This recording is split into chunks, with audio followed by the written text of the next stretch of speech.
So we have a couple of objectives for us today, and we really want to provide a biblical basis because God talked about this in the Bible of standing up for those who need protection. We're going to provide that for you today. We want to recognize that abuse in any form towards children is never acceptable with us at Global Outreach, or really should be acceptable in the kingdom of God. And abuse comes in a variety of different shapes and forms: spiritual, verbal, physical, sexual. All of it is horrible and it's not okay. We want to bring awareness to you that there are different forms of abuse that have occurred in the mission world. And I want to figure out how we can work together as a team to help prevent this from happening in the future. And the last objective is to give you some tools and resources that you can use to help learn, grow, inform yourselves, and help you protect children, whether that be kids that you're ministering to or your own children. There is a deep biblical basis for child protection. Jesus taught about protecting children. He taught about protecting those who were marginalized. And I want to read this passage to you here, Matthew 25, beginning in verse 40. The king will reply, "Truly I tell you, whatever you did for one of the least of these brothers and sisters of mine, you did for me." Then he will say to those on his left, "Depart from me, you who are cursed, into the eternal fire prepared for the devil and his angels. For I was hungry, and you gave me nothing to eat. I was thirsty, and you gave me nothing to drink. I was a stranger, and you did not invite me in. I needed clothes, and you did not clothe me. I was sick and in prison, and you did not look after me." They also will answer, "Lord, when did we see you hungry or thirsty or a stranger or needing clothes or sick or in prison and did not help you?" He will reply, "Truly I tell you, whatever you did not do for one of the least of these, you did not do for me." And so often children are among the least of these in so many situations around the world. And we want to be able to set a godly example based in biblical framework that takes care of them. And we want to try to do that today. There's an organization here in the U.S. called GRACE, and GRACE stands for Godly Response to Abuse in a Christian Environment. And I want to read a quote from them. "Reflecting Jesus means we listen to the wounded, affirm the broken, and defend the vulnerable regardless of the cost." And so hopefully we can learn more about how to do that today. And I don't know how many of you guys have watched The Chosen. It's a really neat app you can download, and it's a movie depiction of the New Testament and Jesus calling his disciples. And I took this image from one of the episodes that I watched because I think that's the movie version of Jesus. But I just loved the imagery that this brought of him spending time with kids, inviting them to tell them stories. It was a safe, a welcoming environment. And I think that's what we should all be striving to do when we're involved with children of any kind, shape, ministry, whether they're your own. Inevitably on the mission field, you kind of become pseudo aunts, uncles, grandparents, brothers, sisters to other families. And there's a lot of kids out there. And I think you can do an amazing job to just provide a safe environment, much like we saw in the Bible too. So I want to tell you a couple of stories. These are my two precious little wonderful girls. And Samantha in the background, that's very much her personality. Wide, full tilt, crazy.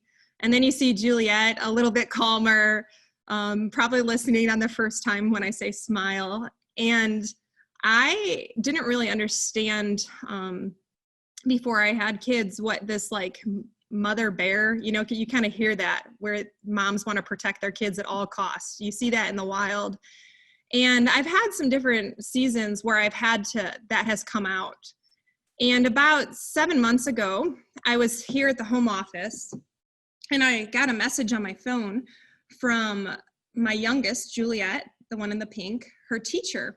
And the text message said, "We need you to come to the school right away. There is an emergency. Juliet is fine, but come quick."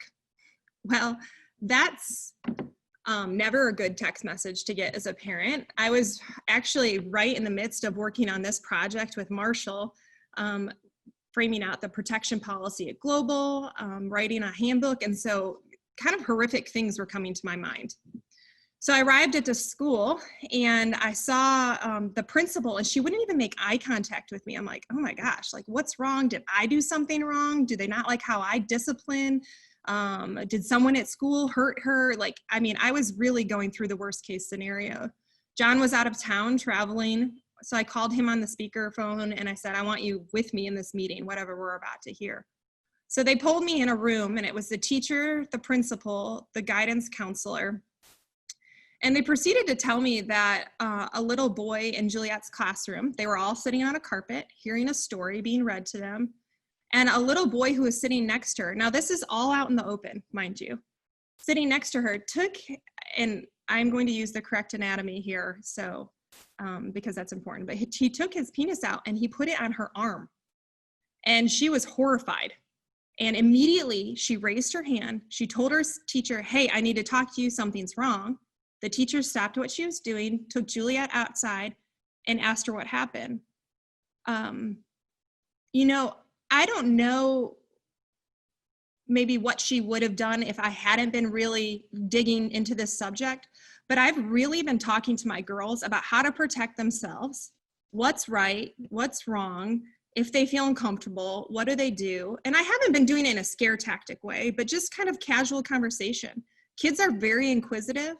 And if their parents talk about things in a healthy way, it allows them to digest and know what's right and what's wrong and when they need to go and tell somebody.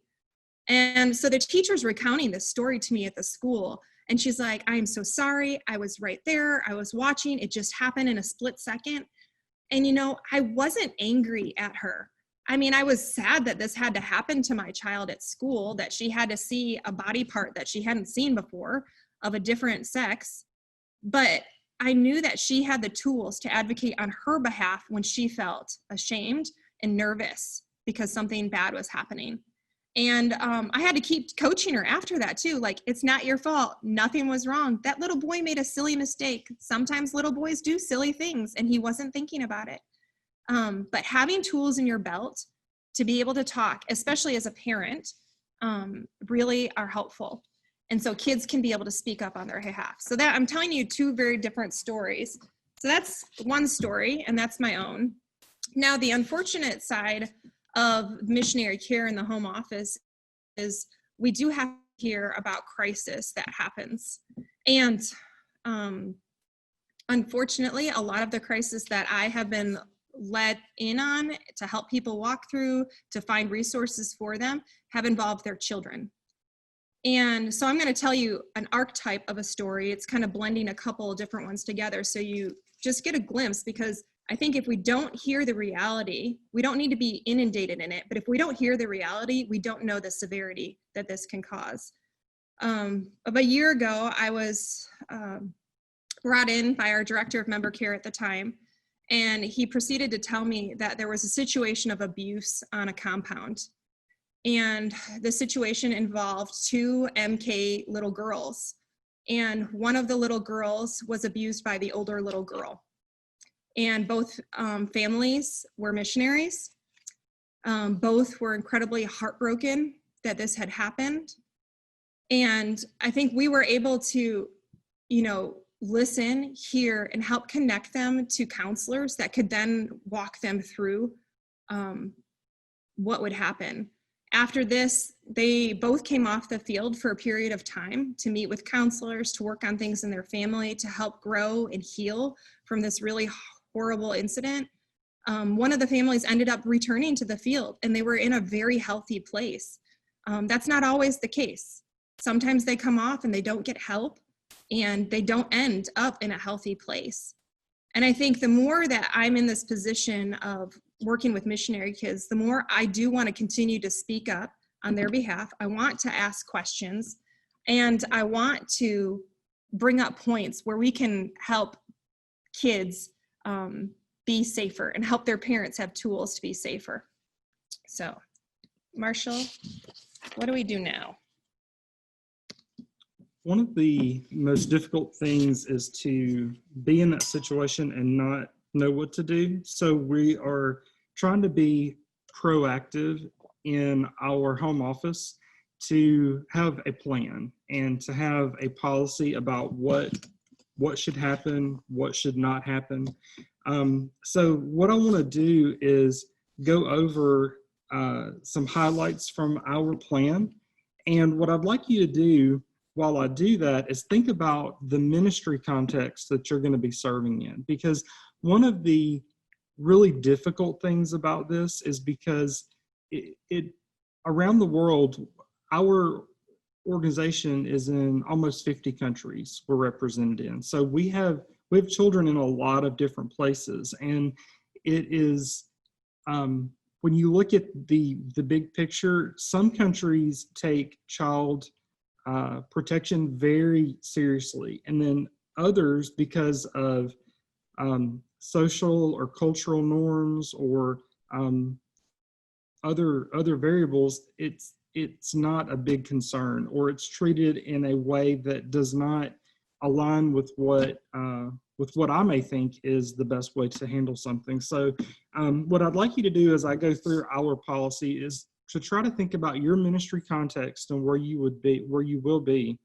and what would you think might be some things or obstacles that you might encounter that may be different from what I'm going to describe. So our policy starts off with just an objective, and that is to keep our kids safe and secure. The environment that they're in at all times with adults and with other children, we want them to be safe. We want them to feel loved.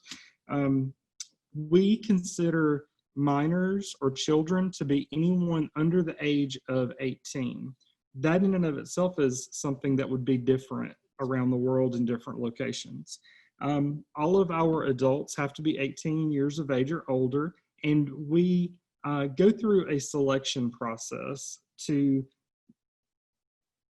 determine who can work with our children in ministry and who cannot. So we vet them through interviews. We do background checks.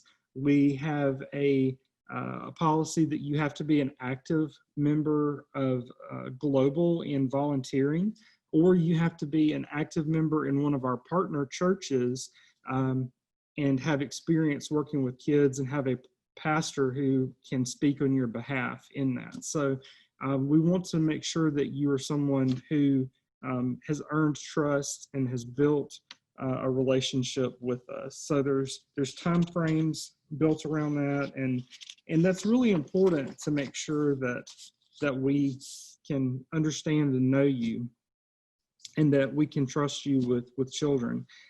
We have registration forms. We do an interview, like I said. We also engage with our statement of faith. I think each of you have read that, and we ask all of our volunteers to sign that. We have a code of conduct that we ask our volunteers to sign and read, and then we do a criminal background check. So those are some of the things that we go through and we vet. If we have someone to come forward in our home office and say this is something that has happened, maybe there has been an allegation of abuse. It could be neglect. It could be emotional, physical, or sexual abuse. Those are all things that we look at. We want to first determine if it's an immediate threat. If there's an immediate threat going on, if it's an active situation that's happening, then one of us is going to step in and intervene and make sure that child is protected. If it is not an imminent threat, but it's something in the past, we want to escalate that to the proper person, which in our context here is Bob Peterson as our missionary care director. And then Emily usually gets involved, and with the sensitivity of that situation, we have a team of people on our board that get involved. John gets involved. Just because of the seriousness of that. So we also want to make sure that we're obeying legal boundaries that we have to work within, calling social services, making sure that volunteers are not working with Global in the future. We want to make sure that we can do whatever is possible to help protect our kids. So that's really a high-level overview of some of the things that we do in our selection process and in our reporting process. So there's a lot of variables in that, but when we think about how that operates in a global context, it gets really overwhelming for myself, and how that might look in Europe or how that might look in Africa or in other areas. So something we're learning more about.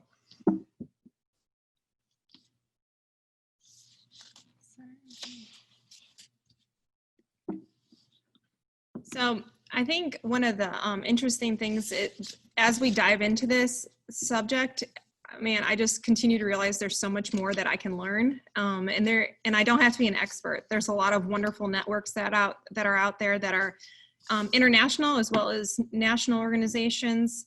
There's equippings and trainings. And this is something we continue to want to grow in here at Global Outreach too. So I think it is really important to look at what is this looking like in your context. Kat and Blake, I would continue to dig into GSF, especially working at a school with a variety of different kids, asking them what are their policies. All of you are mandated reporters as being an adult. Just if you see something, say something. And I don't know what it's like in Europe, but you can dig in to ask questions to other missionaries or local authorities to ask, what do you do and how do you go about doing this? So I do like to talk about different ways that we can protect kids too, because I think it's a heavy subject when you're hearing a lot of things, but a lot of things can be, I think, prevented, and we can make a difference now. I think the Christian church in general, for a really long time, I'm sure you guys have read articles or seen things, especially in missions too, where things were kind of swept under the rug and they weren't talked about. Often a prayer that I pray for our nation here in the US and for missions is whatever is in darkness, let it be brought to light. And if you shine light on it, that's a way of combating it, and we can put an end to it, because that's what God wants us to do. So these are just some really good networks that educating yourself. This Grace Ministries, I mentioned it before, it's a really cool ministry made up of pastors, doctors, I already said physicians, but lawyers that all work together to investigate cases. Something that we realize at Global is we have our own area of expertise, and it's not everything. So in these cases, we can call on and invite others who are experts in this field, who can handle it, who can be discreet, and can provide help. We have a list of counselors of all different kinds. So if you guys ever need a counselor for any reason, please reach out to us. And they're not just based here in the US. There's a lot of international counselors or people that travel and work with missionaries specifically. The Child Safety Protection Network, this is something that Global is going to be a member of shortly. And this just provides a lot of different resources for us as well. Here are just some practical things. Keeping doors open when kids play, just having an element of living above reproach is a really good thing. Also, I don't have this on there, but remembering that parents are really the ones who are going to be talking to their kids about this specifically. You don't have to educate kids. Their parents are the ones that we're trusting that God put them in their place. But I am giving you guys these kind of tips and tricks. I've heard some of you mention the desire for a family one day. Why not start now educating yourself? And those of you that are working with kids in a school setting, or if you're doing an outreach, different things that I've heard is don't have secrets. We only have surprises. Typically, a lot of abusers use the word secrets. So don't even use that word. Don't assume anything. If you're questioning, ask questions, make sure you thoroughly understand what's going on, vet thoroughly. That's something we are continuing to grow in here at Global more and more. Relationships are a great way to vet. Asking pastors, if you're having kids come work with you, Becky's going to talk about short-term teams soon. You guys are in charge of vetting those teams and trusting whoever's in charge of that to do that. So use those relationships for leverage. Don't let cultural norms of your country reshape your family's worldview or what's comfortable for you. And an example of that is our missions pastor at our sending church. They were missionaries in Laos, and it was okay for the Lao people to fondle little boys in order to calm them down. That's not okay. And even though it was a cultural norm, it doesn't have to be the norm wherever you're at. Now, ways to protect yourself as an adult working with kids, always have the rule of two. Marshall and I do this here, and the rule of two of not being related people. So having somebody that, like Marshall and I could work together, but I would never be with John volunteering with kids. That's another way to just live above the line. Never be behind closed doors, kind of give side hugs. Kids still need hugs. They need that affection, but giving it appropriately. Allow kids to use the bathroom alone. If they need help, you can ask for parents to come in and help in that situation. Document. Working with teenagers, you guys working in college ministry, it's great to use social media. And even you, Kat and Blake, talking with teens at GSF. I know kids love to use TikTok, Instagram, Snapchat. Keep a running document of what you guys are talking about, and not as a way to like just kind of create this huge binder, but just to live above reproach. So nothing can be taken out of context. And being transparent with parents, like allowing them to know that you're having this conversation. Hey, your child and I, they've been texting me and I'm just trying to encourage them. That's just a really helpful tip of advice. And discipline in a God-honoring way, and like timeouts and using kind words, being firm but loving. Those are just some ways to protect yourself working with kids. And then these are some wonderful resources. I put the two networks that I've talked about on there that have been very helpful. I would say most of these books would be books and resources for parents to talk to kids about. I've used them with my own children, and I've given them as resources to people who have kids and are parents, but just really good literature. And I can also put them in our group chat, so you have links to those. The God Made All of Me is talking specifically about how to protect kids to protect themselves from abuse. But our heart in this is just really to encourage, advocate, and protect kids at all costs, and do it in a way that just really glorifies God and the Holy Spirit. I'm gonna stop my share real quick. Okay. Now, I know Marshall and I did like kind of a marathon of speaking, but are there any questions that you guys have that we can answer, or comments, concerns?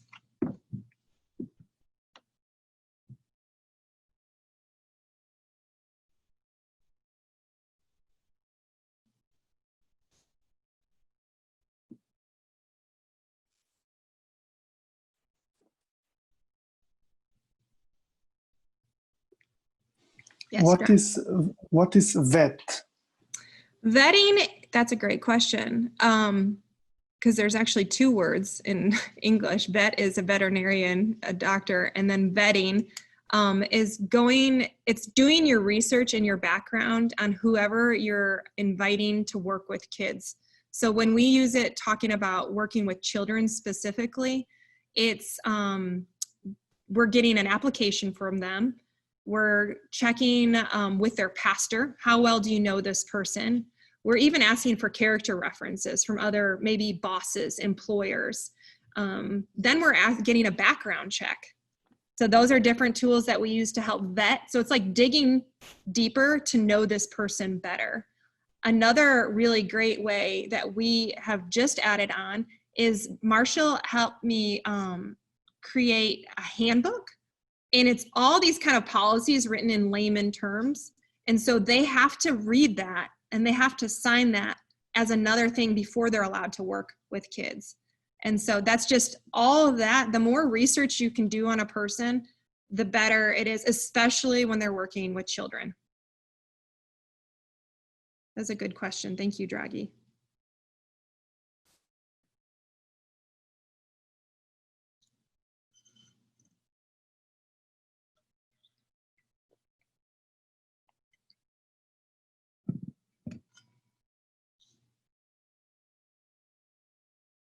by marriage, I can do the long wait time too now.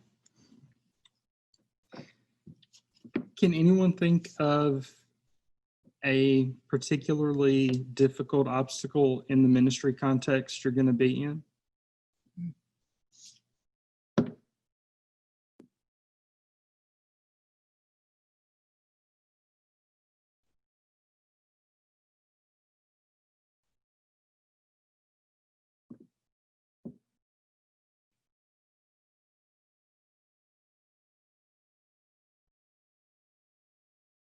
Like describe it.